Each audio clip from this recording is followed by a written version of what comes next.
മനുഷ്യാത്മാവിലേക്ക് എന്നാളും തുളഞ്ഞു കയറുന്ന ശക്തമായ ഓർമ്മപ്പെടുത്തലാണ് മനുഷ്യ നീ മണ്ണാകുന്നുവെന്നത്.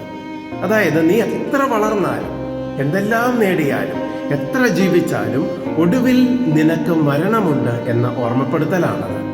എങ്കിൽ വിഭൂതിയും തുടർന്നുള്ള നോമ്പുദിനങ്ങളും ഈ ആത്മാവിനെ ഒരിക്കൽ കൂടി ഒരുക്കുന്നതിന് നിമിത്തമാകണം. മണ്ണും മനുഷ്യനും മരണവും മൂന്നും ബന്ധപ്പെട്ട് കിടക്കുന്നതാണ്. എന്നാൽ മരണത്തിനും അപ്പുറത്തുള്ള നിത്യജീവൻ എന്ന യാഥാർത്ഥ്യത്തിലേക്കാണ് കാൽവരിത്തണലിൽ പൂർത്തിയാക്കുന്ന നോമ്പുകാലം നമ്മെ നയിക്കുന്നത്. ഓർമ്മയുണ്ടായിരിക്കട്ടെ, മനുഷ്യ നീ മണ്ണാകുന്നു. എന്നാൽ മണ്ണിൽ ഒടുങ്ങേണ്ടവനല്ല നീ, ഒരുക്കപ്പെട്ട ആത്മാവോടെ സ്വർഗത്തോളം ഉയരേണ്ടവനാണ് നീ. കാൽവരിത്തണലിലെ 50 നോമ്പ് അനുഗ്രഹീതമാകട്ടെ. ആമേൻ.